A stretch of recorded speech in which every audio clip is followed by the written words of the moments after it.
Почтаңыздарга эле эгерде мен тапшырма жиберген болсом, тапшырма жиберди, эгер видео жүктөгөн болсом, видео жүктөдү деп кат келип турат. Ошону басып Google Classroom'a кирип келсеңиздер болот.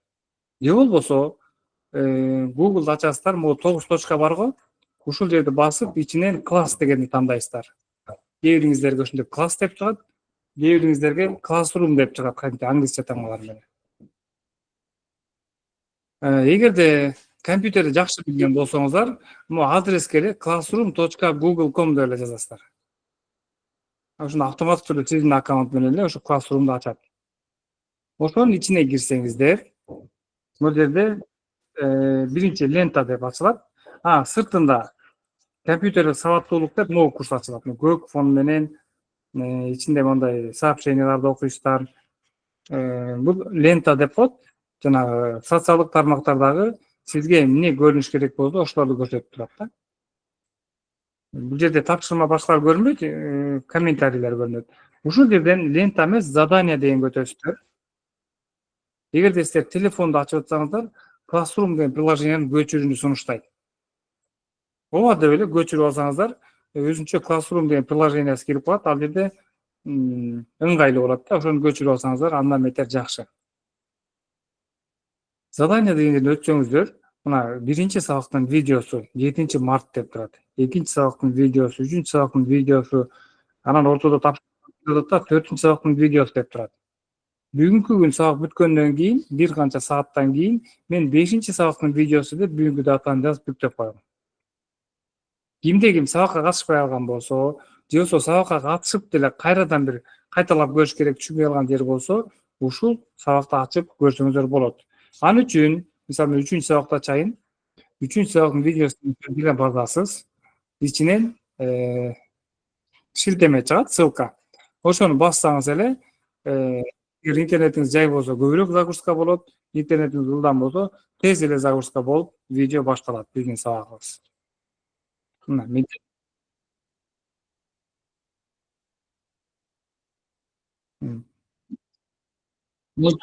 биздин өткөн сабагыбызды көрө берсеңиздер болот.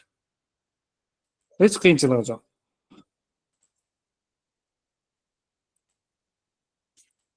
Кимде ким ушу Google Classroom'a кошула албай атам, Google Classroom'да жокмун дегендер бар болсо, мен азыр шилтемесин алып туруп, биздин чатка таштап коеюн. Муну сабак сайын кылып атам. Чатта чайын дагы. Мына чатка ушу Classroom'дун ссылкасын таштап койдум. Ушуну бармагыңыздар менен бассаңыздар эле, биздин Classroom'га кошулуп каласыздар. Присоединиться деп сурап чыгат, кнопкага басып. Ооба, присоединиться дегенде бассаңыз эле Classroom'га кирип келесиз. Киргенден кийин автоматтык түрдө жанагы мен көрсөтүп аткан могу биринчи сабактын видеосу, экинчи сабактын видеосу, үчүнчү сабак, төртүнчү сабак баарына доступ аласыз. Бул жерде тапшырмалар бар. Мисалы 4 сабактын тапшырмасын көргүңүз келсе, эгер аткара элек болсоңуз базасыз. Бул жерде тапшырманы бассаңыз, загрузка болуп туруп, биздин тапшырма чыгат экран. Мына темасы эмне, максаты эмне тапшырмабыздын, анан кандай тапшырма берилген. Ушул жерден муну ачып аласыз дагы, эмне кылыш керек болсо ошолорду жаза бересиз. Мисалы барактын өлчөмүн A4 кылып коюңуз. Бул по умолчанию өзү эле ушундай. Андан кийин талааларды жогору жагын 2, төмөнкү жагын 2, сол жагын 3, оң жагын 1,5 см кылып орнотуңуз. Ушуну жазайсыз, муну жазайсыз. Ошентип могу 4 тапшырманы тең аткаргандан кийин бул жерде атындагы MS Word тапшырма деп туруп аты жөнүңүз менен сактайсыз. Ушул файлды кайра жүктөйсүз. Кантип жүктөйсүз? Бул жерден эле инструкция деген базасыз. Мен азыр мугалим катары ачып атпайм. Сиз окуучу катары ачсаңыз, бул жерде оң жак бурчуна чыгат. Файл жүктөйм, шилтеме жүктөйм, же болбосо дагы эмне болушу мүмкүн? Google дисктен жүктөйм, ушул сыяктуу 4 вариант менен сунуштап турат сизге. Сизге кайсысы туура келсе, эгерде файл Word менен аткарып аткан болсоңуз, компьютерден файл жүктөйм деген плюсту басып туруп, сиздин аткарган тапшырмаңызды жүктөп туруп, жөнөтүп коесуз, болду. Мен өзүм эле көрүп алам сиздин тапшырмаңызды.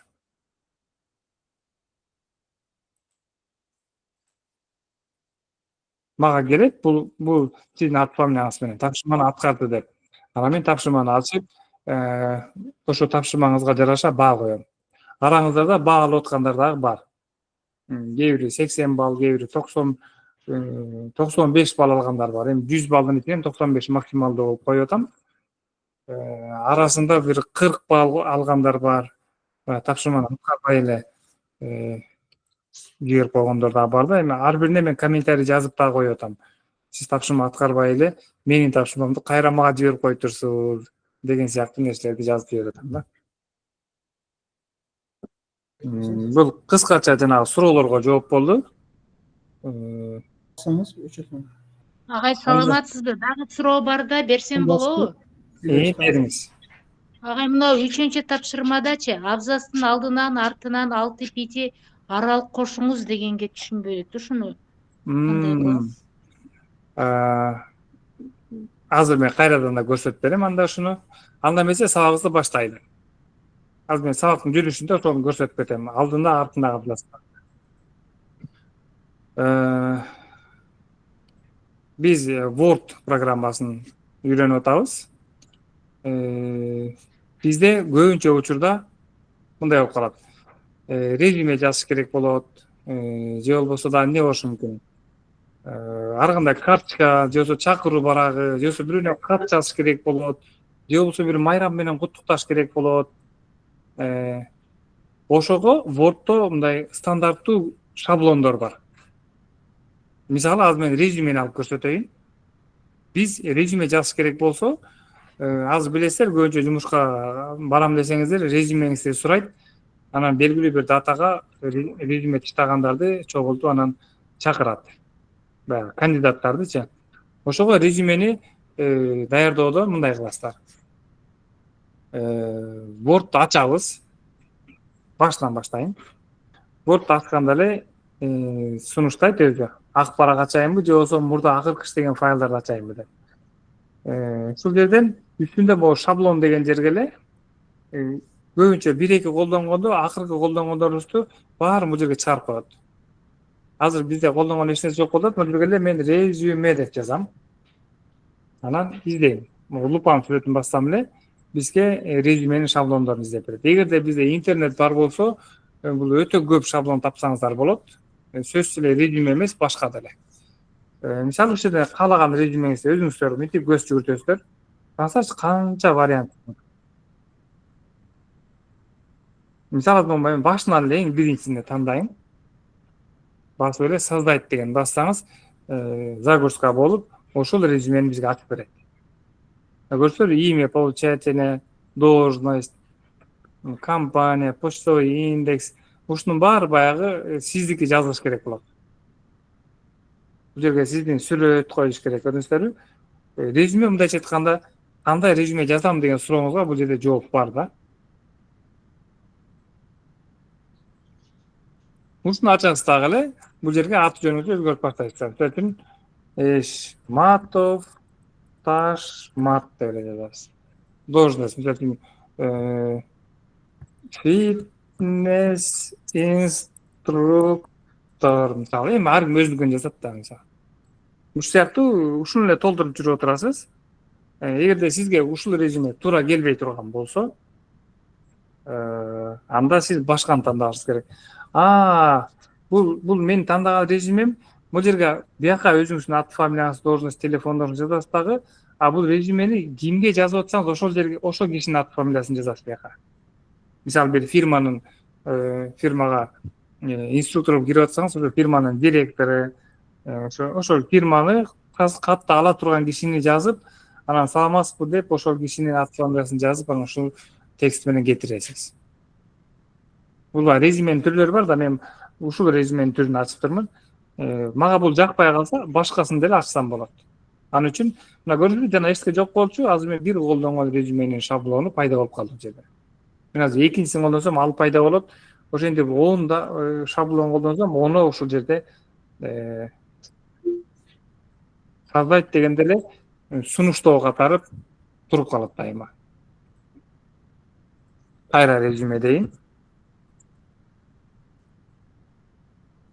Мисалы, могу үчүнчү резюмени көрөлү.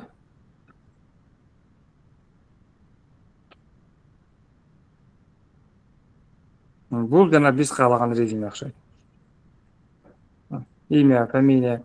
Бул жерге жанагындай шрифттерди да оңдоп кереги жок болот. Анткени атайын чоң кылып жазып койгон. Мисалы, жайнак деп туруп, бул жерге дагы деген сыяктуу жазсаңыз да көрсөтөр, өзү эле чоң бажырайтып жазып атат.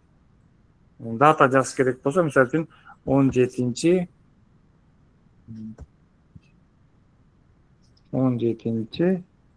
март 2025-жыл деген сыяктуу ушинтип жазып кете бересиздер.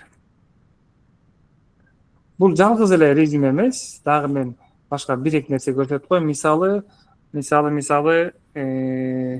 карточка деп көрөлүчү.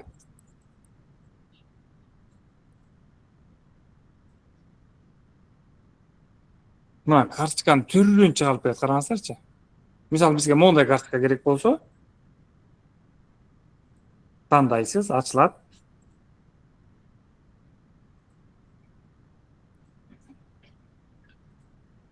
Тандайсыз, ачылат мына карточка. Ваше имя деген жерге Эшматов деп жазасыз. Бул жерге адрес, бул жерге телефон, электрон почта, бул жерде мисалы Instagram баракчаңызды же Twitterби же Facebook баракчаңызды, сайтыңыз болсо ошону жазасыз. Болду, баары автоматтык түрдө өзгөрөт. Цветной принтерден чыгарасыз, кайчы менен кезесиз, сиздин жана визитный карточкаңыз даяр.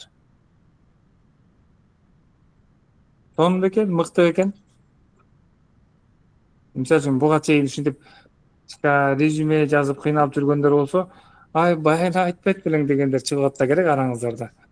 Азыр деле кеч эмес. Мындан кийин буюрса да канча мүмкүнчүлүктөр бар, ошонун баарын ошентип колдонобуз. Бул смайлди баш бармактарыңыздарды көрүп атам, көзүрап чыгып атат. Рахмат. Эми буга өтө көп токтолбой эле коелу. Шаблондо мисалы ким эмнени кааласа, ошонун баарын жазып алсаңыздар болот. Мисалы бул жерде өзү деле сунуштагандар бар. Праздник деген бассаңыз, майрамга ылайыктуу нерселер чыгат. Мисалы үчүн футболго байланыштуу болсо, мону колдонсоңуз болот. Көбүнчө жана жарыя кылып жазасыздар го, же болбосо чакыруу барагы, ушул жерде даяр шаблондор бар да. Көрдүңүздөрбү? Мисалы үчүн бул жерде осень дегенди тандасаңыз, күзгө ылайыктуу. Бизнес деген тандасаңыз,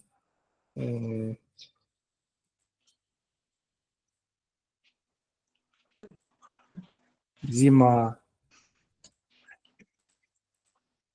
Бул бир канча категория бир убакта тандалып кетти. Кыскасы, ушул жерде шаблондорду колдонсоңуз болот. Ушул боюнча суроолоруңуздар барбы, жокпу?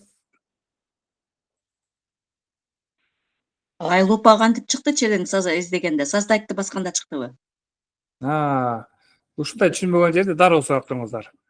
Мына өзү биринчи моул баракчат. Биринчи. Сиз создать дегенне өтөсүз. Новый документти бассаңыз, жөнөкөй эле пустой борт чыгат. Ушул жерде үстүндө эле мына поиск шаблонов деп турат. Көрдүңүзбү? Ушул жерден издейсиздер. Мисалы, рекомендательное письмо деп көрөйүнчү. Макулсуздарбы? Макул. Таптым агай, рахмат. Письмо.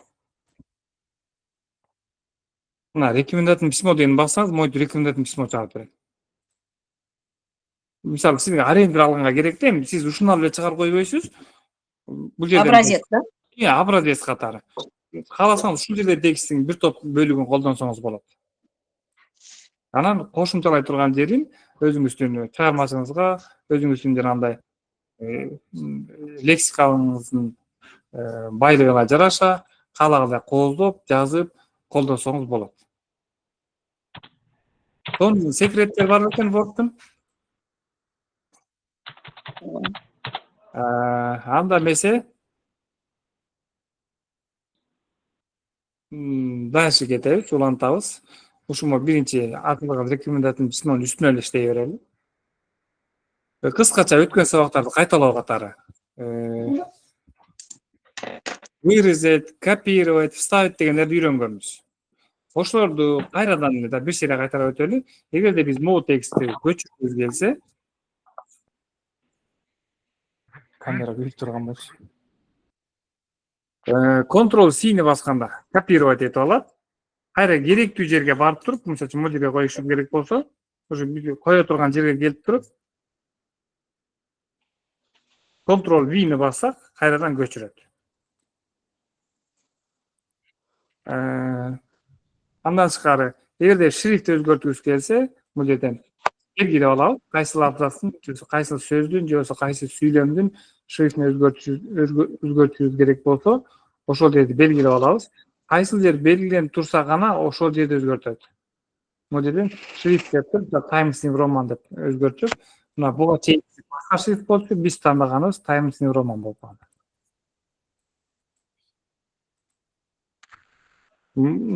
Мунун шрифттин размерин өзгөртүш жанындагы көлөмүн өзгөрткөн сандар менен көрсөтөбүз. Ушуну жөнөкөй жанагындай литературада Kegel деп коет. Kegel. Мисалы 11-чи шрифт Kegel дегенибиз, мисалы үчүн Ч деген тамгасы бар го. Ушу Ч деген тамганын эң үстүнкү менен ушунун астына чейин, мисалы үчүн У, Р деген тамга бар да, ушунун астына чейинки өлчөмдү Kegel деп айтат. Ошол тиги шрифттин размери ушулар менен аныкталат да. Kegel десем, ал эмне деп чочуп кетпеңиздер. Kegel дегени биз жанагы узундукту сантиметр менен, суюктукту литр менен чен өлчөмдөр бар эмеспи? А компьютерде шрифтти Kegel менен өлчөйт. Бул мен айтканда кандай айтылып атса, ушундай эле жазылат. Kegel деп эле. Анан жирный, курсив, асты сызылган, подчеркнутый, надчеркнутый, надстрочный, подстрочный баарын билебиз, кошумча турусунда эле кереги жок деп ойлойм. Бул жерде боёгон жерлер бар. Могу А деген ачып боёй турган болсо, биз текстти боёйт.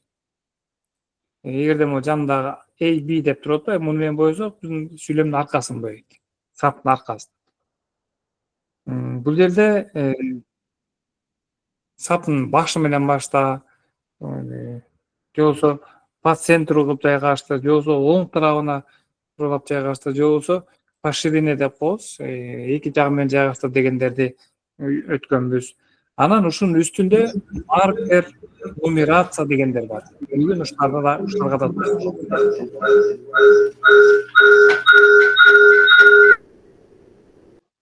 могу бир кабинетте отургандар эки телефон менен, 3 телефон менен кирип үнүн чыгарганда ушуну жаңырып кетет. Агай, саламатсызбы? Шаблон кайда эле? Азыр мен кайра көрсөтөйүн. Урматтуу эжекелер, мисалы үчүн азыр мен шаблонду көрсөтүп бердим. Анан азыр башка нерсени айтып атам. Силер дагы эле шаблон менен жүрөсөңүздөр, биякта андан да жакшыраак, пайдалуураак жерин калтырып коесуздар. Колдон келсе бир кагаз ручка менен отурсаңыздар, улам белгилеп алып, анан ошонун үстүнө иштесеңиздер жакшы болот. Азыр мындай кылалычы анда. Бир сыйра көрсөтүп берейин, анан сиздер өзүңүздөр жасап көрүңүздөр, 2 мүнөт убакытта ушундай кылалычы. Файлга киресиздер, создайтты басасыздар. Создайтты бассаңыздар, биринчиси новый документ деп турат. Андан кийин бир канча сиздердин менде чыккан жок, сиздерде бир канча шаблондор турат. Ошол жерден тандап алсаңыздар болот. Эгерде сиздер каалаган нерсе жок болсо, үстүндө поиск шаблонов деген жерге сиз эмнени каалап атсаңыз ошону жазсаңыздар болот. Мисалы, объявление деп коеюн мен. Объявление деп издей турган болсом,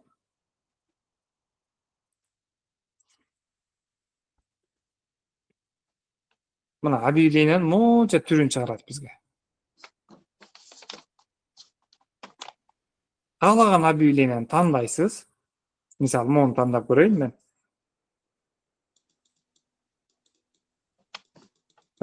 Бул интернеттен загрузка болуш керек экен, ошо мен интернетимде проблема деп атат.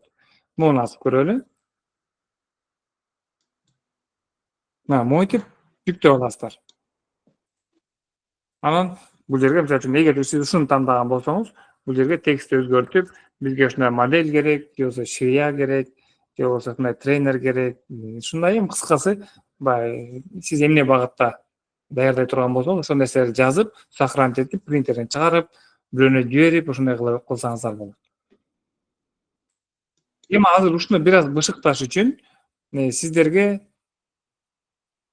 2 дебейин, эми 3 минуталык көнүгүү. Ар бириңиздер өзүңүздөрдүн компьютерден бир шаблон ачыңыздар. Ким эмнени кааласа. Бирөөңүздөр резюме болушу мүмкүн, бирөөңүздөр бир жарыя болушу мүмкүн, бирөөңүздөр рекомендательный письмо болушу мүмкүн, бирөөңүздөр жанагындай майрамдарга ылайыкталган бир жарыя болушу мүмкүн, бир футболдук турнирге чакыруу болушу мүмкүн, же болбосо визитный карточка болушу мүмкүн. Кыскасы сиздер эмне кааласаңыздар. Убакыт кетти 3 мүнөт.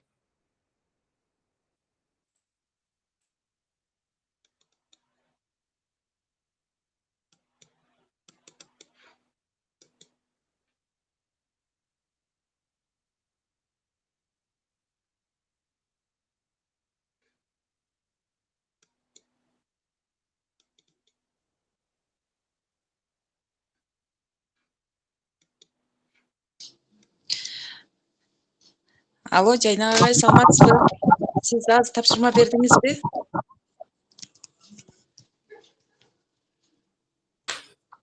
Кайра бир айтып коесуңуз угулбай.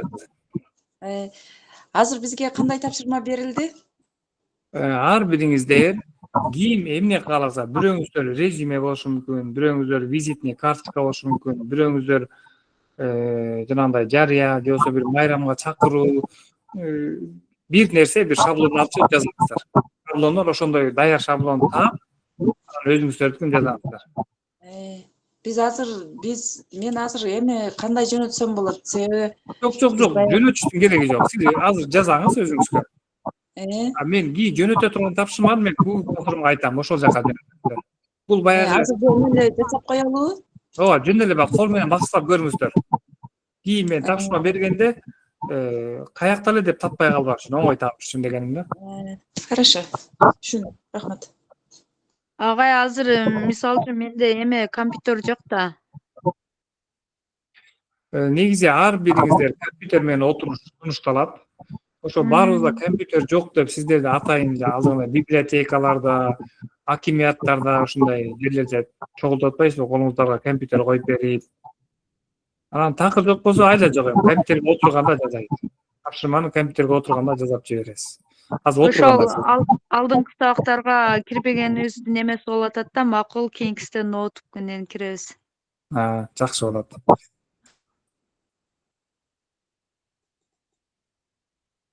Бул баягы жөн эле угуп отурганда бат эле унутуп каласыздар.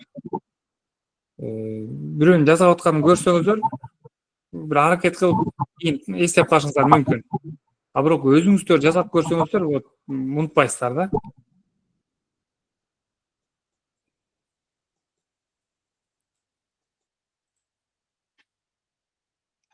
Ферuz эжекебиз кол көтөрүп турсуз, бир нерсе айтасызбы?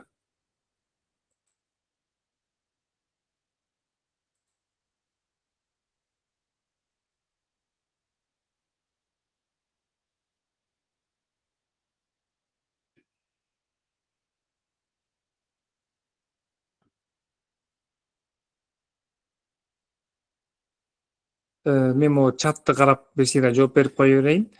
Чатта сурап атат, компьютерге приложениени кантип көчүрөбүз деп. Компьютерге эч нерсе көчүрүштүн кереги жок. Компьютерге жанагы Google'га эле, Google Chrome'ду ачып туруп эле classroom.google.com деп жазсаңыздар эле Classroom'га кирип келесиздер. Эгер катталган болсоңуздар, компьютерлик сабаттуулук деп жазылып турат. Эгер каттала элек болсоңуздар, могу азыр чатта үйдө жакта турбайбы, мен ссылка таштабадымбы? Ошол ссылканы бармаңыздар менен бассаңыздар эле автоматтык түрдө эле ошо Classroom'га кошулуп каласыздар. Эми кошуласызбы деп сурайт, присоединиться деген кнопканы басып койсоңуз кошулуп каласыздар. Эгерде телефондо болсо, телефондон басып атканда өзү сунуштайт. Приложениясы бар, Classroom'дун көчүрөсүзбү деп. Эгерде памятиңизде, телефонуңузда память бар болсо, орун бар болсо, көчүрүп алууну сунуштайбыз. Көчүрүп алсаңыз, баягы жоголбойт да, каалаган убакта классрумду ачып, биздин сабактарга кирип келе бересиз. Могу азыркы биз өтүп аткан конференциянын дагы ссылкасы ошо классрумда турат. Баягы WhatsApp'тан кана ссылка келеби, мурунку ссылка беле деп издештин кереги жок да, классрумга кирип эле ссылканы басып эле сабакка кирип келе бересиз. Ошо классрумду ачып эле ошол жерден өткөн сабактарды көрүп, ошол жерден тапшырманы окуп, тапшырманы ошол жерде аткарып эле баягы өтө жеңил да. Дагы эмне дегендер болуп атат? Тапшырманы каяка иштеп, каяка жөнөтөм дейт. Азыркы тапшырманы эч жака жөнөтпөйсүздөр. Азыркы тапшырманы өзүңүздөр эле жасап көрөсүздөр. Мен үйгө берген тапшырманы классрумга берем. Ошо классрумдан кайсыл жерден сиз тапшырманы көрүп атсаңыз, ошол жерден кайра жүктөп кое бересиз. Мисалы, резюме жазгандачы, жана кругтагы сүрөттү да өзүнүн сүрөтүн коюп алмашса болот экен, э? болот. Бүт баардык нерсени алмаштырса болот.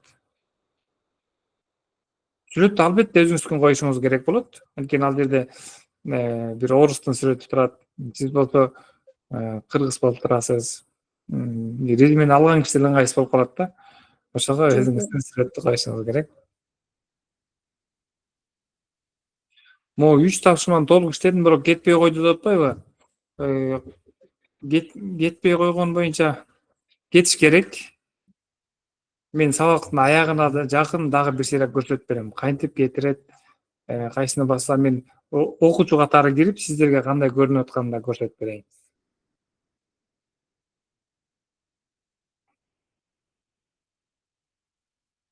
Кечээден бери сабактарды кайталап көрөлү десек, ачылбай койду дейт. Негизи бир кишиге ачылып, бир кишиге ачылбай койбойт да. Эгер ачылбай койсо, баарыңыздарга ачылбай коет. Демек, баарына ачылып, сизге эле же болбосо эки эле кишиге ачылбай атса, демек проблема сиздерде болуп атат. Балким интернетиңизде жай болуп атат. Балким ушу Google Classroom'га кире албай атасыз. Эгерде Google Classroom'га кире элек болсоңуз, ушул могу чаттагы ссылканы басып кирип кошулуп алсаңыз болот. Урматтуу администраторлор, могу чаттагы ссылканы мен азыр закрепить кылып коеюн. Көп сообщение жазылып кетип, табылбай аралашып кетип атат. Закрепить кылып койдум. Ушул сообщениени WhatsApp группага салып койсоңуздар, баарыңыздар жазап бүттүңүздөр го деп ойлоп атам. Эмне кылалы, уланталыбы?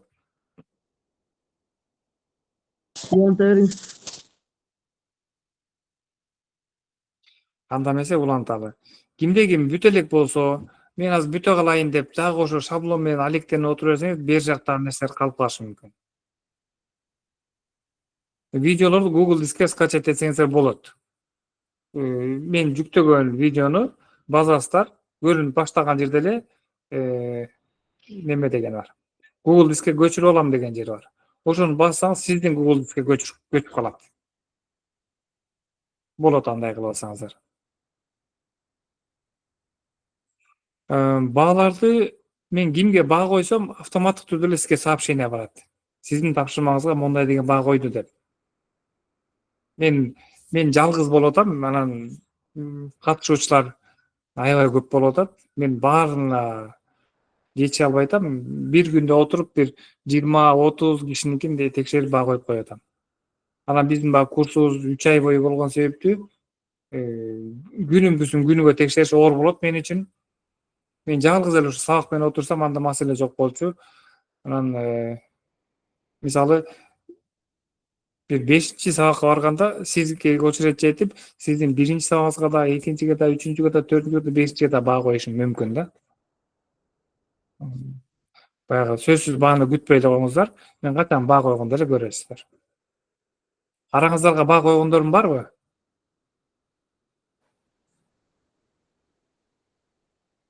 Кимдерге баа койдум? Бир экөөңүздөр айтсаңыздар.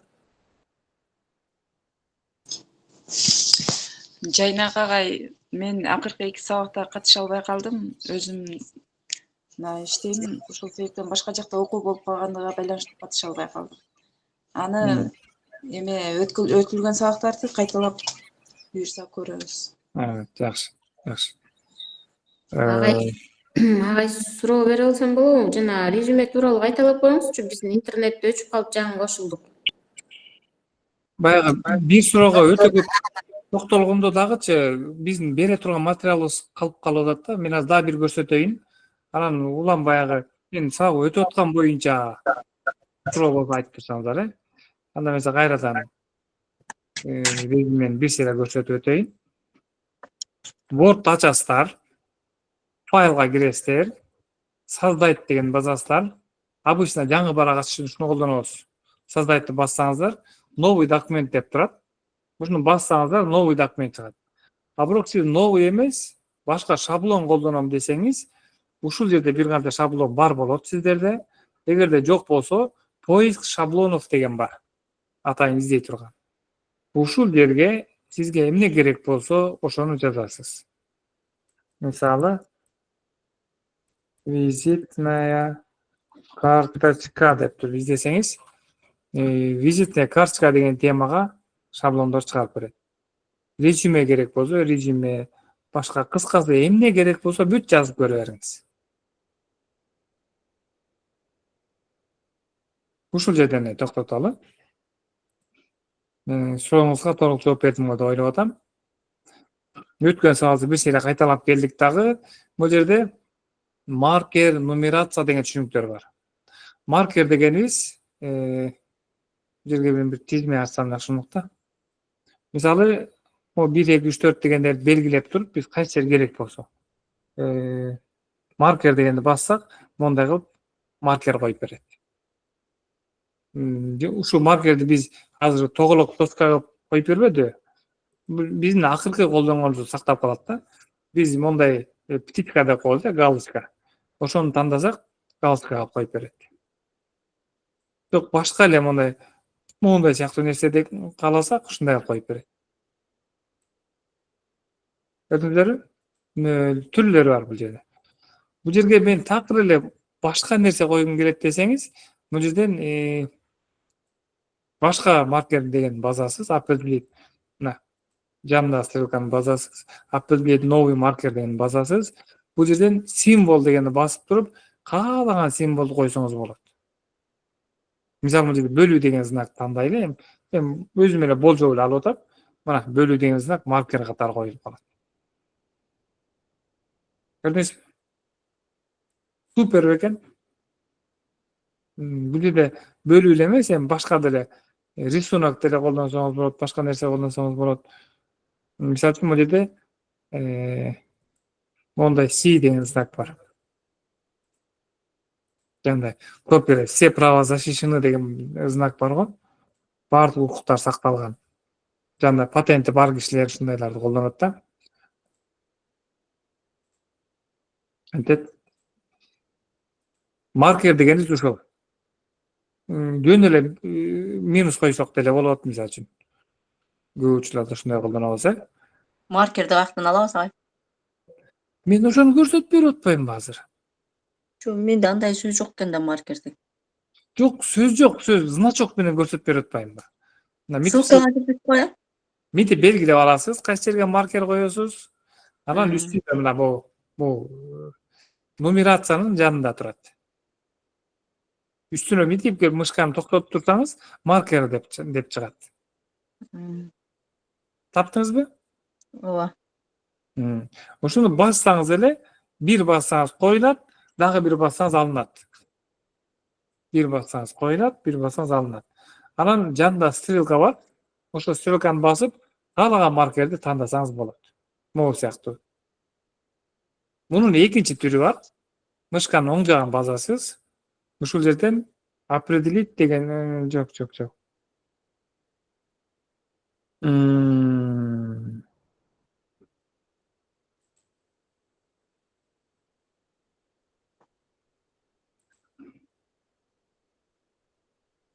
Мышканы оң жагын басканда биякта маркер чыкпайт экен.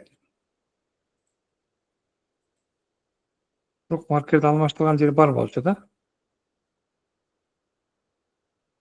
Мейли ага токтолбой эле коелу. Анан мисалы ушул маркерибиз өзү абзацтан баштап маркерди коюп, анан маркерден кийин сүйлөмдөр башталат да. Ушуну каалагандай жылдырып алсак болот. Кайрадан эле белгилейсиз.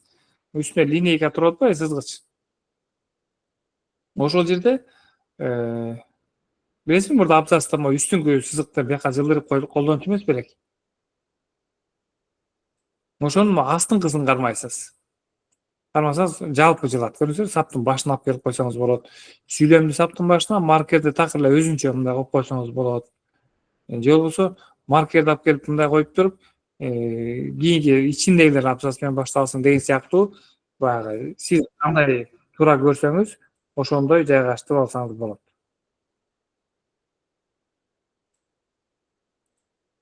Бул маркер болду. Эми мисалы бир маркер жазып бүттүк дагы кошумча уланыш керек болсо, аягына келип Enter бассаңыз өзү маркер автоматически кошулуп кете берет. Мисалы бул кошумча болду деп коеюн. Дагы басып, дагы бул экинчи түрү деп коеюн мисалы. Эми карасаңыз меники Ү, Р дегенде такыр башкача болуп калбадыбы? Демек бул кыска шрифттерди баягы поддержка кылбаган шрифттер экен да. Муну белгилеп туруп, мунун баарын белгилеп туруп, мисалы бир Times New Roman деген тандап кое турган болсок, мына Үлөрүм кадимкидей эле ордуна келип калат. Ушул сыяктуу эле нумерация дегенибиз бар. Мен бу текстти алып салып туруп, азыр мындай кылайынчы.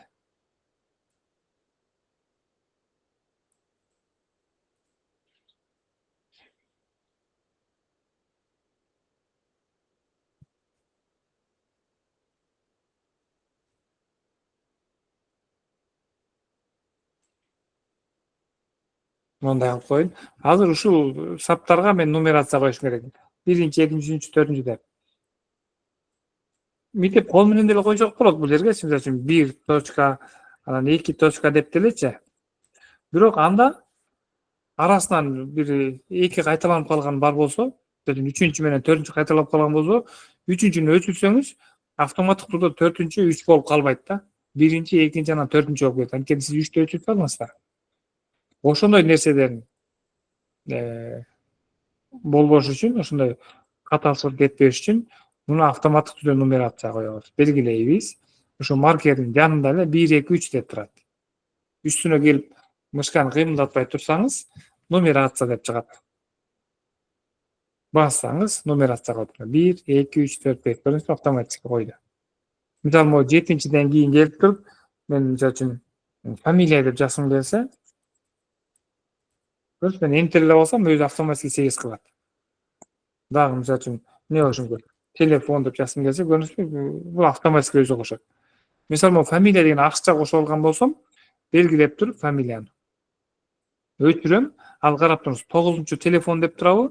Фамилияны өчүргөн үчүн автоматически өйдө жылып 8-чи телефон болуп калат. Көрдүңүздөрбү? Мисалы, 4-чүнү өчүрүп көрөйүн. Акыркы 8-чи телефон, андан беркилер бүт баары жылышат. Көрдүңүздөрбү? 4-чү жоголуп кеткен жок. Нумерация ошол бойдон сакталып атат, бирок биздин өчүргөн нерселер жоголуп атат.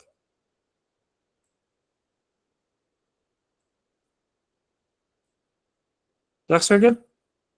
Мисалы, арасына 3төн кийин мен 4-чүгө бир нерсе кошкум келип атат. Мисалы, эмне дейли? Адрес кошкум келип атат. 3-чүнүн аягына келип Enter бассам, 4-чүгө сунуштайт да, эмнени жазышым керек экен. Кийинки астын 5, 6, 7 кылып автоматически жылдырат. Бул жерге адрес деп кошуп коет.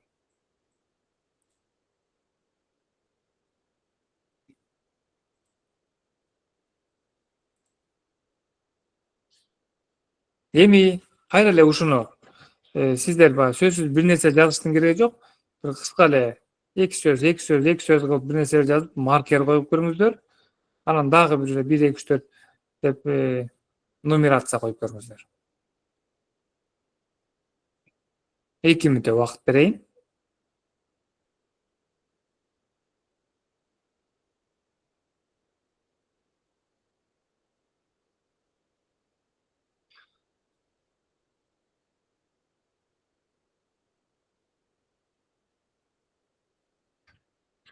Барсыздарбы, иштеп атасыздарбы?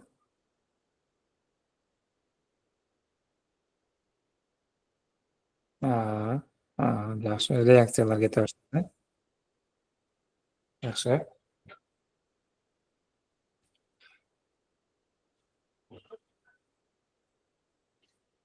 Жакшы, сонун. Сиздерге кандай көрүнүп атат билбейм, мага быжырап бармактарыңыздар көрүнүп атат. Үйдөн өстөй. Siz укмушсуз да агай. Кылапышкалар кетип атат. Рахмат. Көп алаксыбайбыз, иштейбиз, Бир сыйра нумерация, анан маркер коюп көрө калабыз.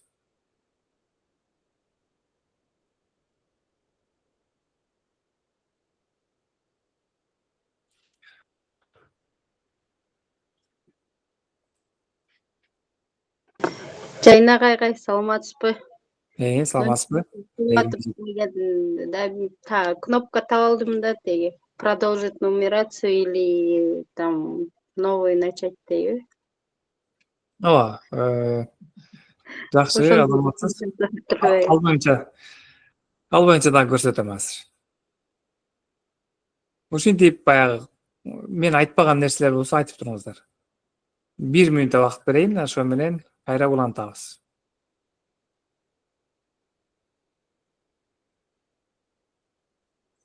Могу экран менен бөлүшпөй эле койсоңуз, Дизи деген эжекебиз.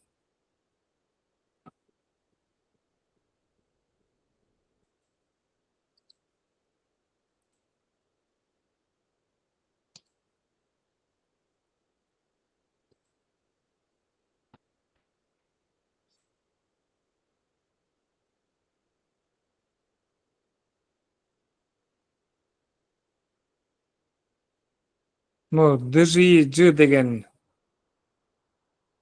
эжекебизби? Болгон экраныңызды көрүп атабыз биз. Биз менен бөлүшүп койдуңуз.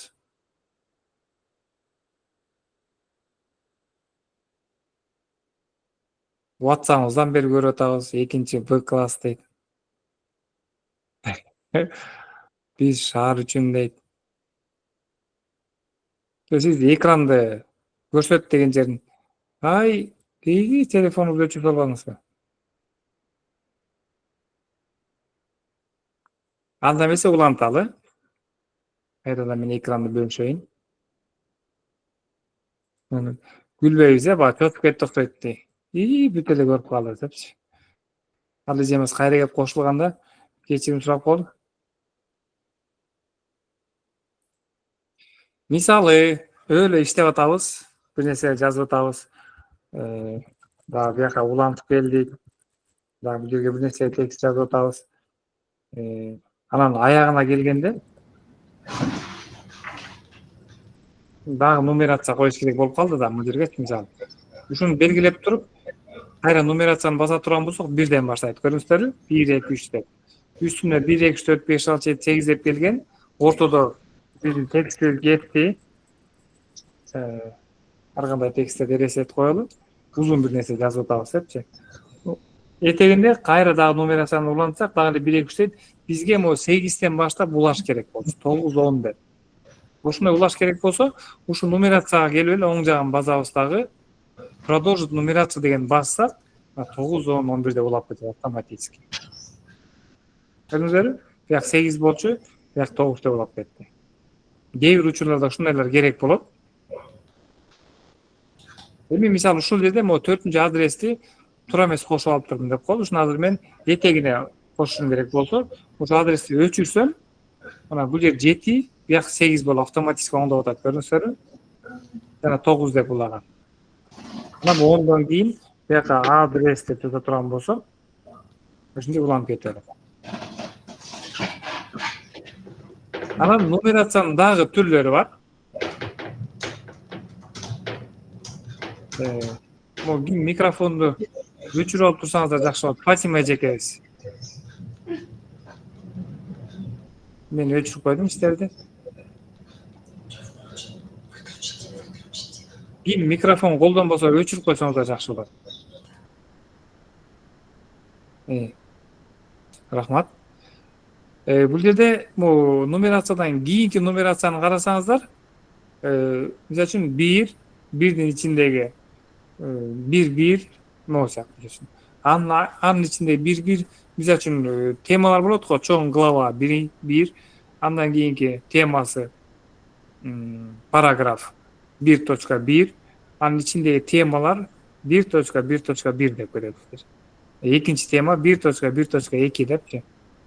Бул 1.1 дегени биринчи главанын биринчи параграфынын биринчи темасы деген сыяктуу. Ошондой нумерацияларда колдонсок болот. Мындай кылып мисалы үчүн.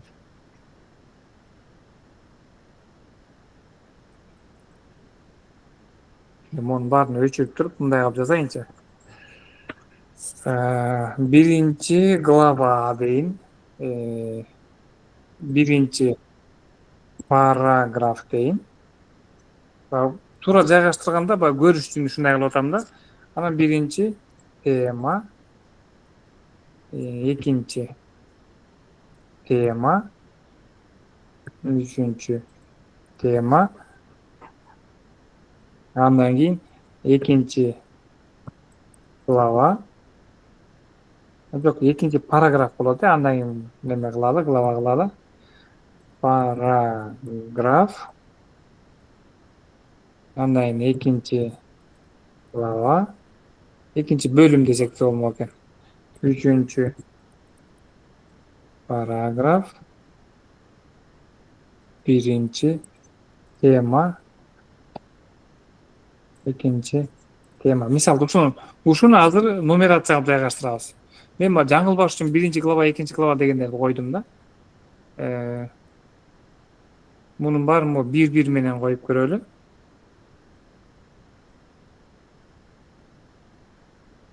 Bir. Могу тап деген клавиатурада тап деген клавишабыз бар. Билесиздер, абзацка жылдырган. Ошол тап менен абзацка жылдыруу аркылуу жайгаштырабыз. Мисалы, биринчи главаны биринчи абзацка эле койдук. Экинчи параграфты бир абзацка жылдырдык. Үч теманы канчага жылдырабыз? 2 абзацка жылдырабыз. Андан кийинки экинчи параграф, экинчи глава 1, бул болсо параграф 1, 2, 1, 2, 3. Ушул сыяктуу да, мына 1 дегенибиз глава болуп атат. Эми бул 1 менен бир аз башыбыз адашып кетчүдөй экен, мунун баарын мен азыр алайын.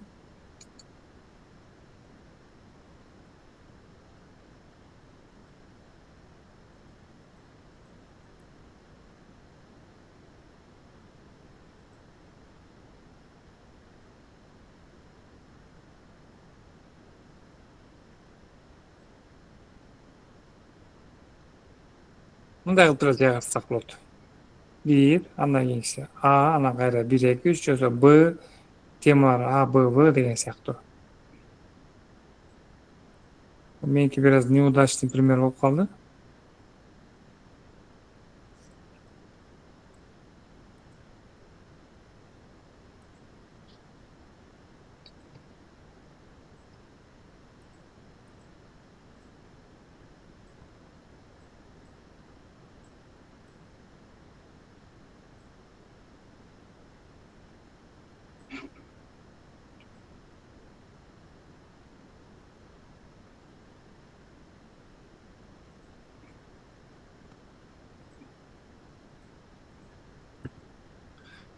Мындай кылсак болот экен. Мисалы, мондай катары менен бизде неме турат, билмей турат. Кайсынын ичине кайсы кириш керек экен бул компьютер билбейт да. Ошону мынтип көрсөтүп берсек болот. Биринчи глава бул негизги, анын ичинде кайсы болсо ошого абзацка жылдырабыз. Жылдырганда автоматически Ага айланды, көрдүңүзбү? Андан кийинкини эгерде бир эле абзац баса турган болсок Бга айланат, 2 жолу баса турган болсок бул же кийинки тамгага өтүп кетет. Экинчи параграф Б болот, глава ордунда калат, параграф А, булай. Мына эми сонун болду. Биринчи глава 1 болуп турат, мына экинчи глава 2 болуп турат. Биринчи главанын ичинде биринчи параграф А, экинчи параграф Б болуп турат. Birinci paragrafın içinde pat temalar римский цифра менен 1, 2, 3 деп кетет. Бул римский цифра чоң ай менен жазылып турган болсо, бияк кичинекей ай менен жазылат. Андан кийин экинчи главабыз 2 параграф А болду. Андан кийинкибиз 1, 2 деп кетет. Бул баягы түшүнүктүү болуш үчүн. Ушул параграфка бөлүнүп аткандар боюнча дагы биз кийинки сабагыбызда оглавление деген бар. Жана китептин мазмуну бар эмеспи? Ошол мазмунду автоматтык түрдө түзө турганды үйрөнөбүз. Кадимки эле реферат сыяктуу нерсе даярдайбыз дагы, темаларын белгилеп коебуз, мазмунун бул Word өзү автоматтык түрдө формировать этип коет. Анан арасынан биз кээде болот да бир макала жазып атсак, жакшы оюсу топтоп жазып, анан ортодон алаксып кетип, анан кайрадан кайтып келип жазып атканда жакшы бир идеялар келип толуктап кала турган болсо, биздин барактарыбыздын номуру жылып кетет. Мисалы, экинчи темабыз 3-чү баракта турса, биз бир абзац, 2 абзац кошкондо, ал 4-чү баракка чыгып кетет да, 3-чү эмес, 4-чү барак болуп. Мазмунда 3-чү барак деп турган болот. Ошонун баарын автоматтык түрдө өзү обновить этип, баракты таап ала тургандардын баарын үйрөнөбүз кийинки сабакта.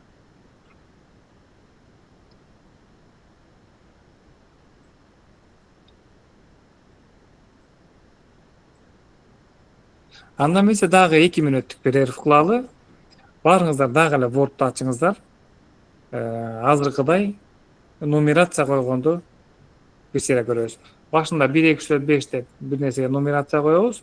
Андан ортосунда бир текст жазып кетип туруп, андан кайра 5, 6, 7 деп улап кеткенди үйрөнөбүз. Азыр мен көрсөтпөйм, ошону сиздер жазаңыздар. Буга деле көп эмес, 2 эле мүнөт, 3 эле мүнөт убакыт берилсин.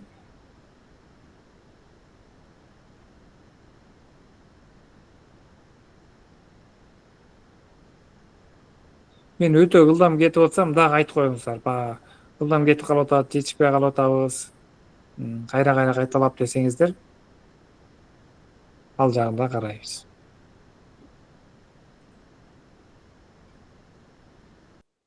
Сонун эле агай. Жетишпесек кайра көрөбүз да кайталап. Жакшы. Кандайсыз агайым, мынуну карап коесузбу? Кичине аракет кылдым.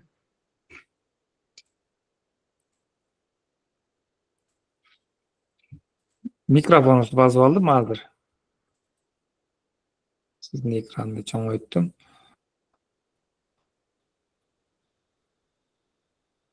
Biraz мутный көрүнүп атат, окуй алган жокмун, бирок жакшы. Эң башкысы аткарып көрүп атасыз. Ушинтип колуңуз менен өзүңүз жасап көрсөңүз, эртеңки күнү бир нерсе жасап келатканда оңой колдоносуз да ушул нерселерди. Эсиңизде калат.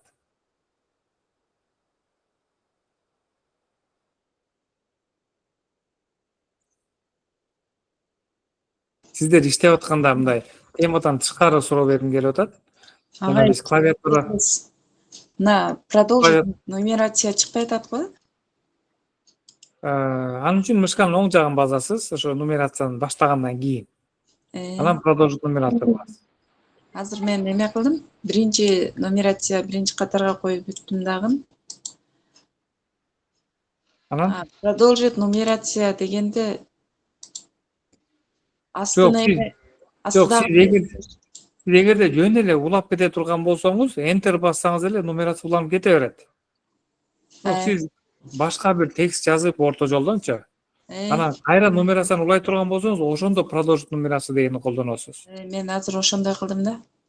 Башында нумерация коюп бүтүп, анан кийин кайра эме кылдым. Текст жаздыңыз. Текст жазып, анан кайра нумерация койдуңузбу? Азыр кайра ошону эме кылсам чыкпай атат да. Жок, ошо нумерация койдуңузбу? Ал деле 1, 2, 3, 4 деп башталдыбы?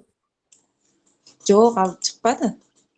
Жок. Нумерация дегенде белгилеп туруп нумерация деген базыңыз. Белгилеп керек да. Выделить керек. Кылдыңызбы? Белгилеп башкача болуп баратат. Эгерде бир нерсени туура эмес кылсаңыз, Ctrl Z'ти басканды унутпаңыздар.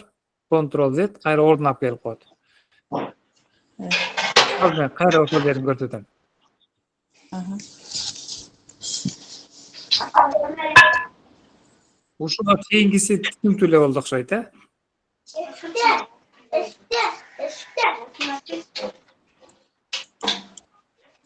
Что, продолжить нумерацияны көрсөтүп коёсузбу?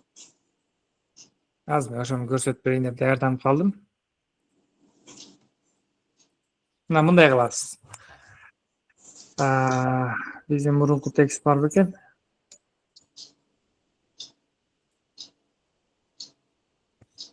Мисалы, могу 1-2 жерге нумерация коюш керек болуп, жок. Могу эле жерге алалы. Могунун баарын нумерациясын алып салайын.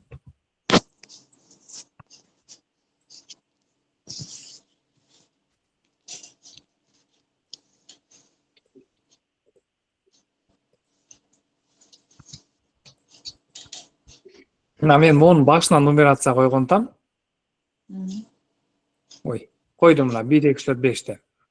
Анан бул жерге текст жазып атам, узун эле чоң эле. Мындай. Келди. Анан могу жерден баштап бул жерде текст деп коелу, сөзсүз эмес. Улантышым керек болот да. Ушул жерде белгилеп туруп нумерация кылам. Бул жерде эле 1ден баштап калат, көрдүңүзбү? 3, 1, 2, 3, 4, 5, бияда эле 1, 2, 3, 4. Ушул жерге келип туруп мышканын оң жагын басасыз. Анан мына продолжить нумерацию деген тандайсыз. Эми түшүндүм. Бассаңыз, эгерде бир башка эле нерсе сан менен башташыбыз керек болсо, оң жагын басып, задать начальное значение деген бассаңыз, сурайт эмнени деп. Мисалы, бул жерге 90 деп койсоңуз, окей деп. 90, 91, 92 деп берет. Вообще зон бекен бияга. Сонун экен агай. Рахмат. Ушундай жакшы жерлери бар да.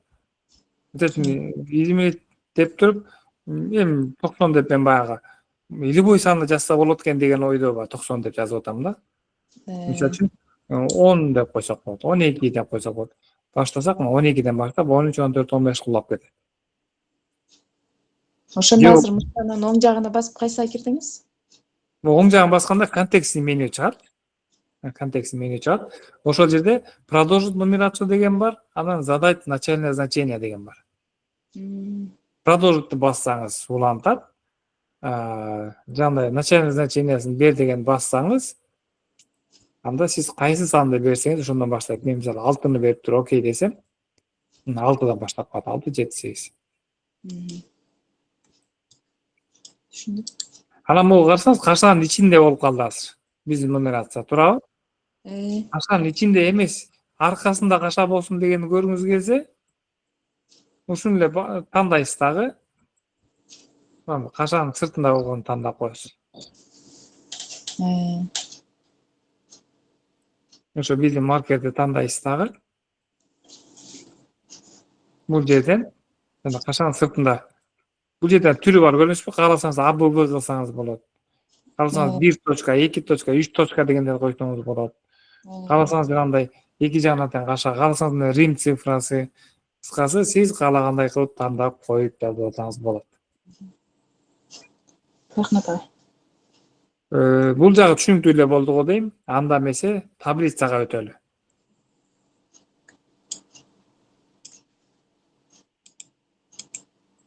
Таблицанын аркасы менен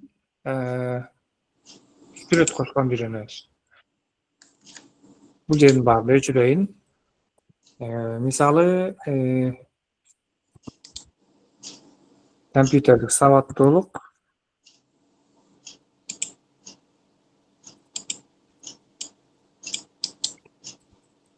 Курсунун катышуучуларынын тизмеси деп коелу мисалы. Ушул жерге тизме жазыш керек болот. Бул жерге бизге таблица керек болот. Тизме жазыш үчүн ал үчүн вставкага келебиз. Бул жерде таблица дегенди бассак, бизде стандарттык түрдө таблицаны кандай кылып чегүүбүз келсе, ошону тартканга мүмкүнчүлүк берет. Бул жерге баягы 7-ге 10 максимум ушуга чейин гана көрсөтсө болот. Эгерде бизде мындан көбүрөөк столбец кошкубуз келе турган болсо, көбүрөөк кошулгу келе турган болсо, могу таблица деген астында ставить таблицу дегени басып туруп, анан бул жерге жазсак болот. Мисалы үчүн бизге 10 столбец болсун, строка мисалы үчүн 12 болсун деп коелу. 12 катар 10 столбецтен турган таблица чыгып берет. Дагы башка деле варианттар бар. Мисалы, мондай алып коелу дагы, нарисовать таблицу деген жеринен кошсок болот. Киребиз. Нарисовать таблицу деп туруп, монту карандаш менен чийсек, ошол жер бөлүнүп калат. Караңызчы. Карандаш менен чийсеңиз, кадимгидей таблицаны бөлүп коет. Мисалы, болду, бизге ушул жерде керек дей турган болсок, Агай, демонстрация экрана жок болуп кетти. жок болуп кетти. Көрүнгөн жок бизге. Бар эле көрүнүп атат бизге. Бизге көрүнүп атат. Бар. Мага Мен көрүнгөн жок. бир чыгып туруп кайра көрсөтүп коеюн, ошондо баарыңыздарга кайра көрүнүп калат.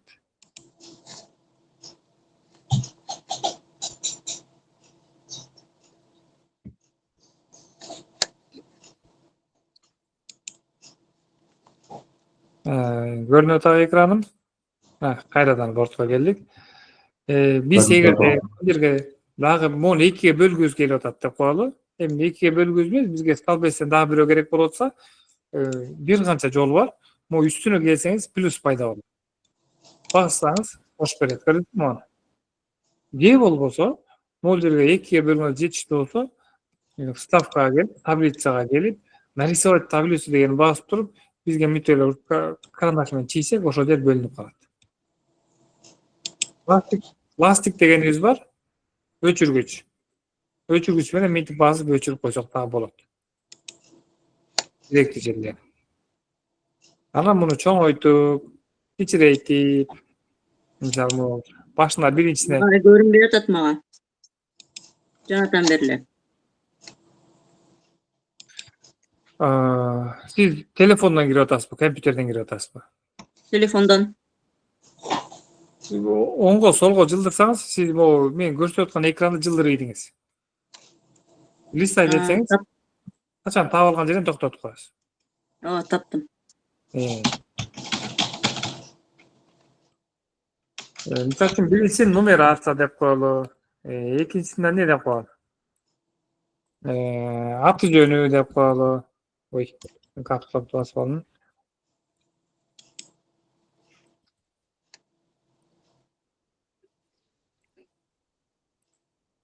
Кээде өбүйлөр жазылбай атса, жакшы шрифт тандап алсак эле туура жазылып калат. Аты жөнү, бияка дагы эмне мисалы классы деп коелу. Ушул сыяктуу пункттар менен толтура берсек болот. Мен кайрадан ондай эле көрсөтөйүн. 4 столбецтен турган таблица түздүк. Бизге таблица түзүп иштеп атканда дагы бирөө керек болуп калды. Аны кошуш үчүн мойду белгилеп туруп, мышканын оң жагын басып, ставить десеңиз, сурайт.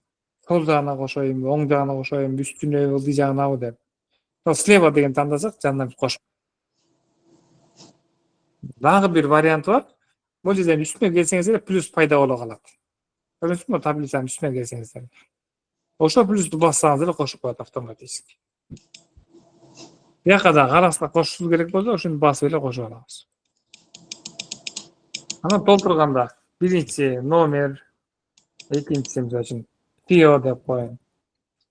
Үчүнчүсү телефон мисалы. Адрес. Анан эскертүү деп коелу. Нумерацияны жанагындай эле толтурабыз, автоматически главныйга келебиз. Нумерация. Анан бияка фамилия, имя, отчество жазабыз. Телефон, адрес, эскертүү. Эми эскертүүдөн көбүнчө актай эле турат, кээде керек болуп калса. Анан ушинтип жазып келип, могу 5-нчини жазгандан кийин 6-нчыга өтүш үчүн акыркы ячейкага келгенден кийин тапты бассаңыздар, 6-нчыны автоматически кошот. Тапты бассаңыз кийинкиге жатат, дагы бассаңыз кийинкиге жатат, дагы бассаңыз кийинкиге жатат. Акыркыга жеткенде жаңыны кошот. Тап кечке басып турат, мойтип бат-баттан көбөйтүп кетет кош. Кийин биян толтура бересиз.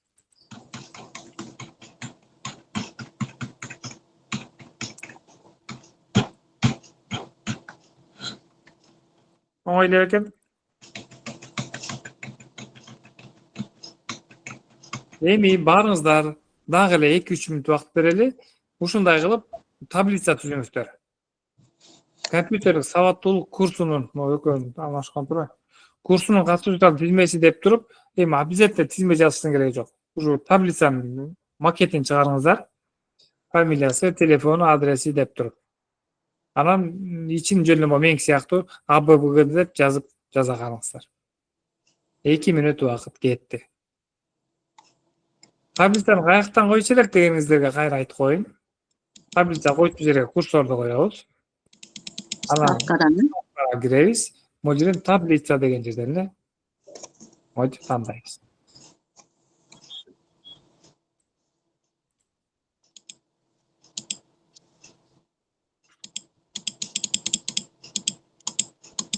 Кечээ нарисовать таблица дегенди каяктан таптыңыз?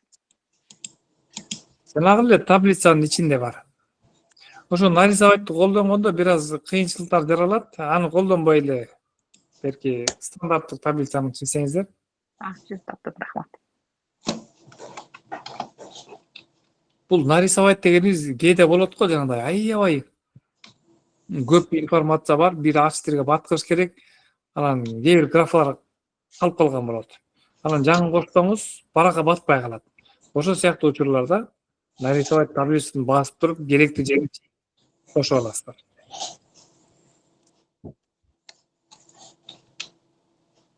Агай кайра экран чыкпай калды. Жана жылдырсам да болбой атат, неге? Жок, мен экранды өчүрүп койдум, ошо силерге мешать этпейин деп. Сиздерге азыр тапшырма беребим, таблица чийиңиздер деп. 1 мүнөтүңүздөр калды.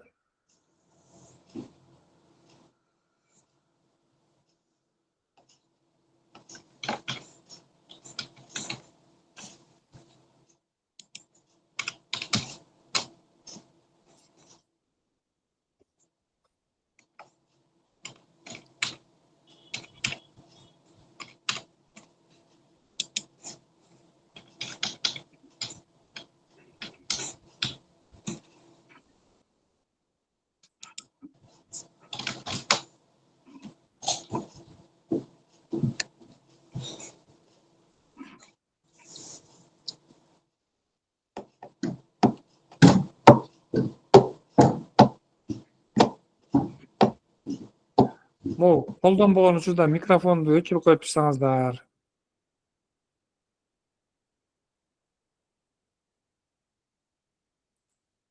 Тыгылдап басып баратканыңыздардан бери угулууда. Тийишкенден да коркуп калдым, эми эле кежебизге тийишсек телефонду өчүрсө албады. Ошондой кылып кетпесин.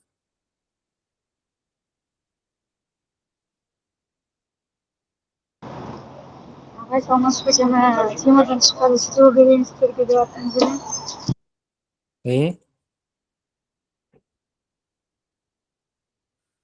Угуп атам, Сиз айттыңыз эле сиздерге темадан тышкары суроо берейин деп. Жакшы түшүнбөй калдым. Кайра бир кайталап коесузбу? Сиз жана айттыңыз эле сиздерге пока сиздер жасаганча темадан тышкары суроо берейин деп атам деп. Сурооңузду күтүп атабыз.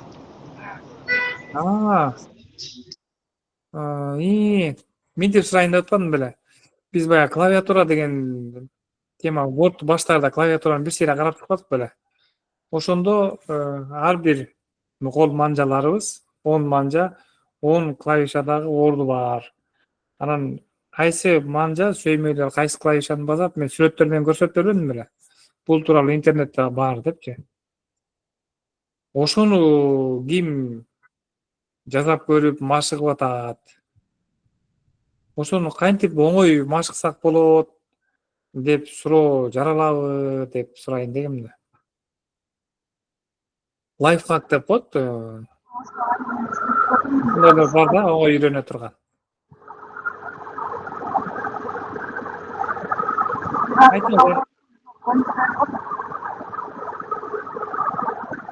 Үйүңүз аябай начар угулуп атат. Кайра кайталап коесузбу?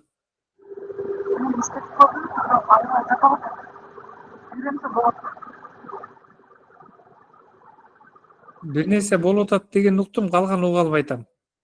Кечип коюш, кайра бир кайта алып коюшпу? Ким угуп атса айтсаңыз. Саламатсызбы, мен иштетип көрдүм. Бир аз аябай татаал экен, эми адашат экенсиң башында, бирок көнүп кетсе болчудай. Жакшы. Маймылдар деле сиркте ойноп атат го. Жакшы, сон. Күндө машыгып турушубуз керекпи, негизи ошону күндө кайталап, Ооба, бир 3 күн кыйналасыз. Баягы. Неме да, оорда баягы. Бирок бир 3 күн машыккандан кийин колуңуз көнүп баштайт.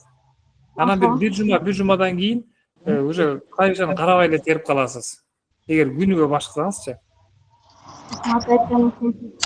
Агай, сиз ошондо кайсы күндөгү тапшырманы айтып атасыз? Мен акыркы 2 күндө сабакка катышпай калдым эле. Жок, бул тапшырма эмес. Мен клавиатурада кандай кылып текст тергенди көрсөтүп бергем. Өзүнүн жана 10 манжалуу терет деп коет эмеспи? Ошо слепая печать деп коет. Клавиатураны карабай эле текст терген. Ошону көрсөтүп. Мен ошону ким баягы кызыгып дайча алып кетти деп сурап атканда. Бул боюнча тапшырма деле берилген эмес. Ал эмеде барбы? Жөнөтүлгөн сабактарда барбы? Жок. Бул не деп коет жанагындай сабактын видеосун көрсөңүз ошонун арасында эле айтылып кеткен. Мен азыр ошого дагы неме көрсөтүп берейинчи. Ошондо бир көрсөтүп койсоңуз жакшы болот эле. Азыр таблица менен иштеп атасыздар, ошентсе деле мен мындай кылалы. Экран бөлүшөйүн. Интернетти ачасыздар. Мен экран чыгып атабы? Интернетти ачасыздар. Google'га эле жазасыздар. Клавиатура тренажер деп эле жазсаңыздар, не деп чыгат да, ошол жерден картинкага басасыздар. Картинканы бассаңыздар, моундай сүрөт чыгат. Мисалы үчүн, могу сүрөттү алып коюп алсаңыздар болот. Могу сүрөттү аласыз. Ушуну өң бойдон эле принтерден чыгарасыз. Колдон келсе светлый принтерден. Копировать этип алып, бортко коюп, принтерден чыгарасыз. Могу клавиатура. Анан ушуну экранга коесуз. Кагазга чыгардыңыз да. Кагазды экранга коесуз. Эми бул тону экранды жаап калбаш керек, мындай экрандын жарымына чейин узун кылып клавиатура сыяктуу кылып чыгарасыз дагы. Анан сиз могу манжада көрүнүп турат атпайбы? Биринчи мисалы үчүн пелети өң, сол сөймөйүңүз. Сары болсо оң сөймөйүңүз. Ушул клавиатурадан ушул манжаларды табасыз. Жанагы О менен А деген тамгада урчук болот дебедим беле мындай. Дөмпөк чыгып турат. Бул оңой табыш үчүн. Ошого жайгаштырасыз дагы, ушул жанагы принтерден чыгарылган кагазды карап туруп анан текст тересиз. Бул менин биринчи сабагым, өзүңүздүн өмүр баяңыңызды жазсаңыз болот. Мен бул жакта төрөлгөм деп. Клавиатураны карабай, жана принтерден чыгарып алып экранга жөлөп койбодуңузбу? Ошону карап алып жазасыз. Ошондо сөймөй менен издеп басасыз. Бир 3 күндө кадимкидей ошо кагаз жок басып каласыз да. 3 күндө эле шатырат жазып калгандан кийин жана принтерден чыган кагазды алып туруп көмкөрүп коюп туруп улантасыз. Ат көнүп кетет. Бул ошо ылдам үйрөнө турган лайфхактардын бирөөсү. Бул жанагындай көп тажрыйбанын үстүнөн келип чыккан нерселер да. Негизи атайын тренажерлор бар, текстти окуп анан жазганча. Алар дагы баягы бир аз тажатма болуп кетет. А, О дегендерди кечке жазып жүрүп отуруш керек. Бирок ал абдан сонун жемиштүү жыйынтыгын берет. Бирок көп кишилер чыдабайт да баягы. Бир сөздү 100 жолу жазыш керек болот. Анан бир жолу 100 жолу жазасыз, экинчи сөздү 100 жолу жазасыз. Анан 10-чу сөзгө келгенде деп туруп кетесиз да. Ошон үчүн жана мен айткан лайфхак жакшыраак иштейт. Клавиатурадан жанагы өңдөр менен кайсы мanja, кайсы клавишаны басарын чыгарып аласыз. Мониторго коесуз. Анан каалаган текстти кааласаңыз бир китептен деле текст көчүрүп жазасыз, бирок клавиатураны карабай жанагы принтерден чыгарган немени карайсыз да. 3 күндө кадимгидей өзгөрөт, колуңуз өзгөрөт. Анан уже сиздин көзүңүз эмес, колуңуздун немелери иштеп баштайт. Память, мышцалар иштеп баштайт. Р дегенде бул манжаңыз өзү эле таап барат р кайсы экенин. Кийин 10 манжа менен жазып калганда айтасыз, ушу курста ушундай үйрөндүм эле депчи. Буюрса. Буюрса. Саламатсызбы агай? Баягы телефондогу мелленде кечиресиздер, а? Түшүнбөй эле басып алыптым да. Биз өзүбүздү аябай жаман сезип калдык, тиги аябай өтө чочутуп койду окшойт депчи. Жок, мен ноутбуктан чыгайын деп, то есть телефонду өчүрүп туруп ноутбуктан чыгам деп, ошондой болуп калды. Кечиресиздер. Экранды эле өчүрбөй, телефонуңузду кошо өчүргөндөн коркуп кеттик да. Жок, бул жактан кирдим.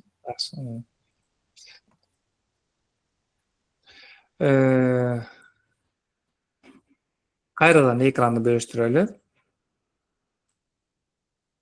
Баарыңыздар бир сыйра таблица чийип, кошуп үйрөндүңүздөр, Мисалы, ушу таблицадан деле 3-чү менен 2-чи окшош болуп калды деп коелу, мисалы. Алып салыш керек болду. Экинчини белгилеп туруп эле удалитти бассаңыз, 3-чү 2-ге айланып, 4-чү 3-кө айланып калат автоматтык түрдө. Көрдүңүзбү, нумерация жылышкан жок.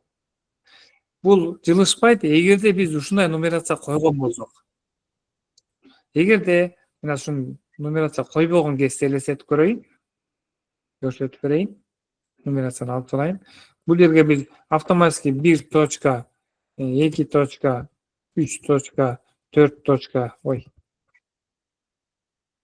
4 точка, 5 точка деп койгон болсок, мындай деле болот. Бирок, мисалы, арасында бул жерге бир нерсе кошуш керек болуп калса, жаңы. Коштум, бирок нумерация калып калды, көрдүңүзбү? Азыр мен 2 точка дей турган болсом, бул жерде муну 3 кылыш керек. Кийинкини 4 кылыш керек. Бул 1, 2, 3, 4, 5 болсо макул. Бирок 100 списокто 100 фамилия бар болсочу, баарын жылыштырып чыгабызбы? Көрдүңүзбү, ушундай маселе жаралбаш үчүн автоматтык түрдө нумерация койгондо, жаңагындай өчүрсөк, жаңы кошсок, анын баары автоматтык түрдө өзү жазайт. Анан мисалы, могу фамилияны биз ылдыйкы сапка көчүрүшүбүз керек болот. Анын үчүн эмне кылабыз? Баягыдай эле копировать, вставить деп көчүрсөк болот. Мисалы, муну алайын, копировать дейин. Ылдыйкы сапка 5ке алып келип туруп, вставить. Вставить дегенде түрү бар. Мондай алып койсок болот. Таблицанын ичине кайра таблица кылып коет. Анткени биз таблицаны алып атабыз да. Жанындагысы бар. Ушу таблицанын башынан баштап объединить в одну таблицу болуп калат. Кийинкисин койсок болот. Мен бас электин жөн үстүнө алып келип койсом, ылдый жака результатын көрсөтүп атат. Көрдүңүзбү, кандай алып коюш керек. Кийинкисин тандасам, таблицанын ичине мурда кандай болсо ошондой кылып ичине коюп берет. Кийинки А деген тандасам, только текст кылып көчүрүп берет. Биздин учурда ортоңкусун тандаган устура болот. Муну кандай түрдө ошондой көчүрүп келди. Мунун башка дагы жолу бар. Мисалы, биринчини эң акыркыга көчүрүп барайын. Акыркыга эмес, 4-чүгө бош турат, көрдүңүзбү? Белгилеп туруп, мышка менен тармак алып туруп сүйрөп жөнөсөк болот, жана желкесинен сүйрөгөндөй эле. Кой беребиз. Көрдүңүзбү? Болот го жана койлорду бир корого киргизейин десең, кирбей атса, сүйрөп барып туруп киргизесиң, ошо сыяктуу эле. Текстти белгилейбиз, желкесинен кармап барып эле керектүү жерге кой берсек, ошол жерге сүйрөлүп барып калат. Оңой эле экен. Ушуну дагы эле ошентип сүйрөп баргыбыз келип атат, бирок ордуна да калыш керек, биздин алып барган жерге да коюш керек. 2 жерге тең коюш керек болуп атса, мышканын сол жагы кадимки эле биздин жана сөймөйүбүз басып аткан менен сүйрөп келип атпайбызбы? Аны менен эмес, оң жагын басабыз мышканын, тескери жагын. Кой бербей туруп сүйрөп келсек, монтип сурайт. Переместить, копировать депчи. Эмне кылайын депчи. Копировать деген бассак, ордунда да калат, бияка да көчүрүп кетет, көрдүңүзбү? Мисалы кийинки сапты алып туруп, сол жагы менен кармап туруп, оң жагы менен сүйрөп келип туруп, переместить десем, ордуна жок калат. Бияка алып келип коет. Ушуну эле кайра белгилеп туруп, кайра оң жагы менен сүйрөп барып туруп, копировать десем, ордунда да калат, мына бул жерге да көчүрүп келип коет. Жакшы экен. Эми ушуну да бир сыйра жасап көрүңүздөр. Ушуну менен биздин бүгүнкү бериле турган материалыбыз аягына келип жетти. Эгерде бүгүнкү сабак боюнча суроолор болсо, сурасаңыздар, түшүнбөй калган жерлер болсо, кайра көрсөтүп бере турган жерлер болсо, сурасаңыздар, көрсөтүп берейин. Эмки сабакта сүрөт, анан диаграмма түзгөндү, жок жерден диаграмма түзгөндү үйрөнөбүз. Таблицадагы маалыматтарды беребиз. Ошонун негизинде диаграмма түзгөндү, диаграмманын түрлөрүн, диаграммада эмне бар, Кайра көрсөтүп бере аласызбы? угулбай калды. Төмөндөгү көрсөткөнү көрсөтүп бере аласызбы? Жана оң кол менен оң жак мышцын басып келип койгонду. Ооба, кайра бир көрсөтүп берейин. Көрүңүзчү. Демонстрация болбой атат го.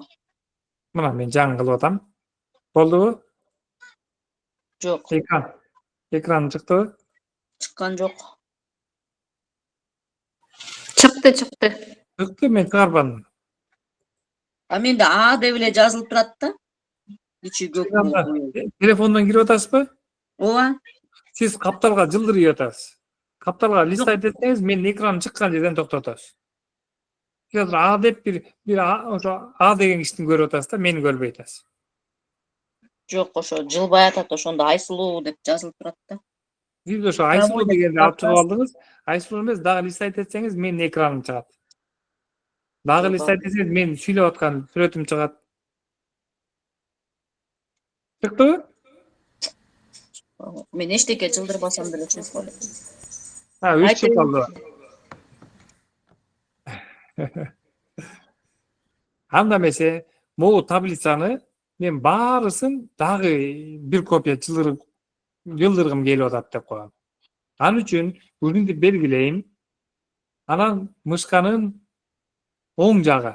Оң жак дегенибиз жанагы колдонулбаган кнопкасы бар го, ошол жагы оң жак деп айтылат. А сол жагы жана биз двойной щелчок менен басып тык деп ачып атпайбызбы? Ошону сол жак деп айтат. Ал адаштырбаңыздар, Оң жагы менен кармайм, кой бербейм. Ылдый сүйрөп жөнөйм дагы, керектүү жерге кой берем. Сурайт, копировать, переместить деп. Копировать десе, мына үстүңгү да калат, астыңгы да ушуну точно өзүнө көчүрүп коет. Көрдүңүздөрбү?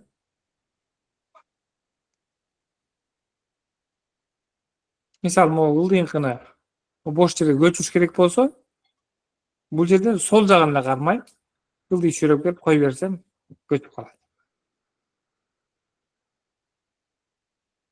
Эгер оң жагы болсо, оң жагы менен эле сүйрөп келем, сурайт, переместить кылып коем, көчүп калат. Эгер ордунда калыш керек болсо, тияка да көчүш керек болсо, келип туруп, копировать дейм, эки жакта тең болуп калат.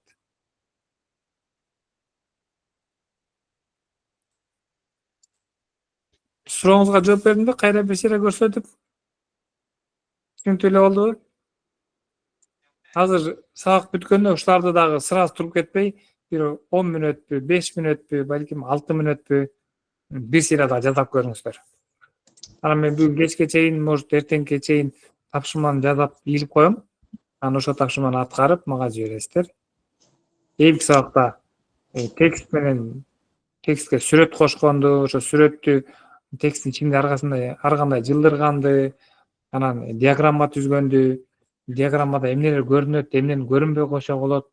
Мисалы жанагы мугалим болсоңуз, окуучулардын билим сапатын чыгарат эмеспи? Ошо билим сапатын чыгарганда дагы жетишүүсү, жетишпегени дегендерин баарын чыгарса болот, чыгарбай койсо болот. Ошонун баарын көрсөтүп берем. Эме мына таблица деген строкага киргенде экспресс таблица деп турат да. Ошондо буга кирип алып кандай кылып эме иштесек болот? Өзүбүзгө керектүү айлардын эмесин чыгарып алсак болобу? Жок, бул жерде биз азыр стандарттуу эле нерсесин үйрөнөлү. Бул баягы аябай жакшы үйрөнүп калганда буларды колдонгон жакшы болот да. Ушу ачып эле көрсөңүздөр болот. Ал жерде календарь колдонсоңуз болот. Мындай түрлөрү бар. Азыр мен анын баарын үйрөтө турган болсом, баягы аябай көп информация болуп кетип, баягы кээ бир жаңы үйрөнүп атпайбызбы көбүнчөбүз. Оор болуп калат да.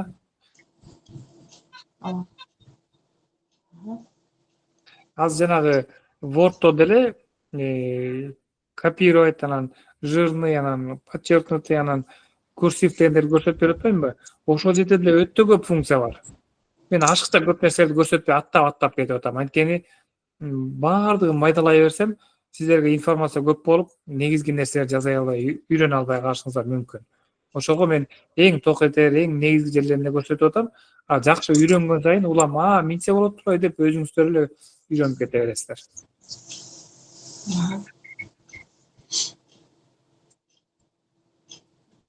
Ошо бүгүнкү сабак боюнча суроолоруңуздар барбы?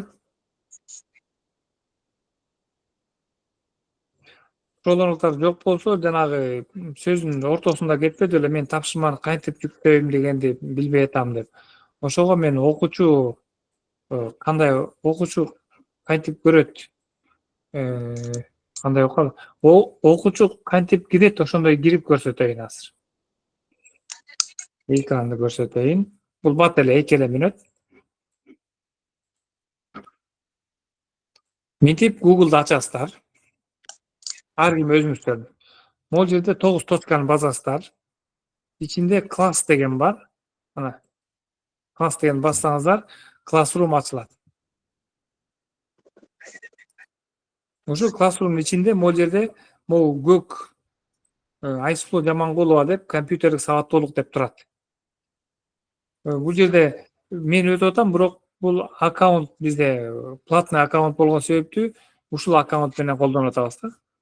Ушул компьютер сабаттуулук дегенди ачсаңыз, могул жерде лента болуп көп сообщенияларды көрөсүз. Арасында балким өзүңүздүкү дагы бар, меники дагы бар. Ошонун баарын көрөсүз. Анан бул жерден задание деген бассаңыз, мына могулар чыгат. Биринчи сабактын видеосу деп чыгат, экинчи сабактын видеосу деп чыгат. Кээ бириңиздер айтып атпайсыздарбы, ачылбай атат, көрө албай атабыз деп. Ачыш үчүн оңой эле мына. Экинчи сабактын видеосу деген бассаңыз, экинчи сабактын видеосунун астында шилтеме чыгат, ссылка чыгат. Видео чыгат дегеним да. Ушуну эле мышка менен бассаңыз, мынтип загрузка болуп, биздин экинчи сабактын видеосу чыгат. Эгер интернетиңиз жай болсо, бир аз кыйналышыңыз мүмкүн, болбосо монитор ачылат.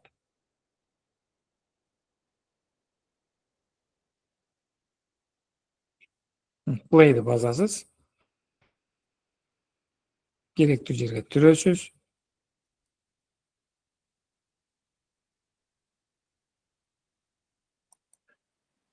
Ошондой. Өчүрүү үчүн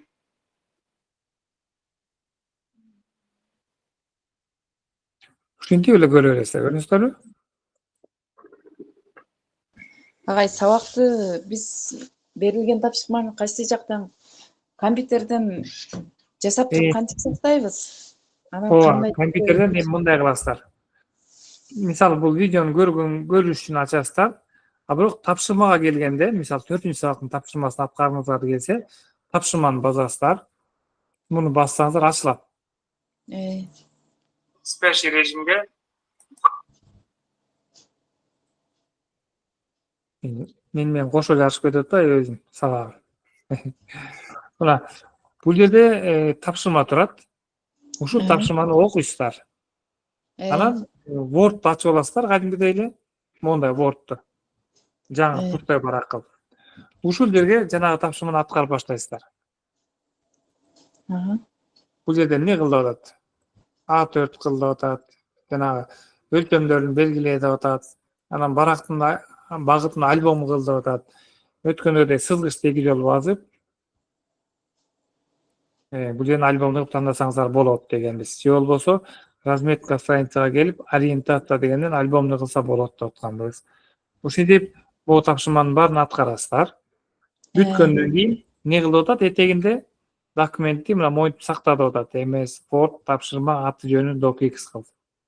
Мисалы сиз аткарып бүттүңүз деп коелу, файлга киресиз, сохранить дейсиз, компьютериңизге сактайсыз өзүңүздүн. Билип эле рабочий столбу, документиби же өзүңүздүн папкаңыз барбы? Мисалы мен азыр рабочий стол тандайм. Бул жерге мисалы үчүн атыңыз жазасыз да. Матова деген сыяктуу кылып туруп, кыска туура жазасыз жанагы тапшырмадагыдай. Анан сохранить дейсиз. Муну жабасыз. Анан рабочий столду карасаңыз, жанагы документ түшүп калган болот. Мен рабочий стол сактадым беле? Кыскасы өзүңүз адашпай турган жерге сактайсыз. Анан жанагы эле Google Classroom'да 4-үнчү тапшырма деген жерге келесиз. 4-үнчү сабакка тапшырма. Анан инструкция деген бассаңыз, могул жерге мына мои задания да ачылат. Добавить или создать деген кнопканы басасыз. Биздики файлда сактап койгонбуз. Файлга киресиз. Кайсы жерде деп сурайт мынтип. Обзорду басасыз. Баягы сактаган жериңизди ачасыз. Мисалы үчүн рабочий стол сактаган болсоңуз, рабочий столду ачасыз. Документти сактаган болсоңуз, документти. Мына мен рабочий столду Мешматова деп эмелеп жазгам беле. Открытьты бассам, бияка көчөт.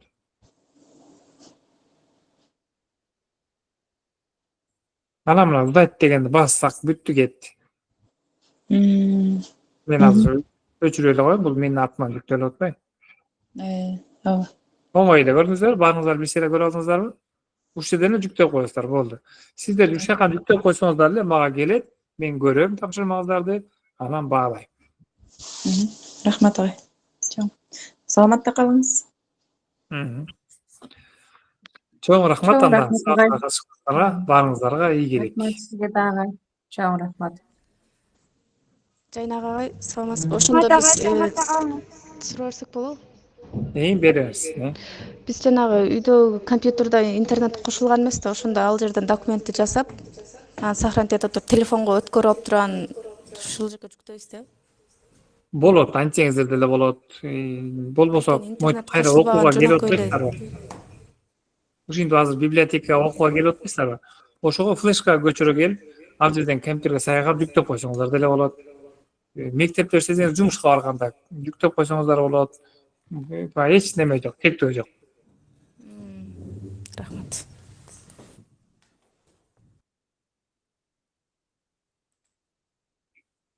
Рахмат агай, жакшы эс алыңыз. Саламатта калыңыз. Саламатта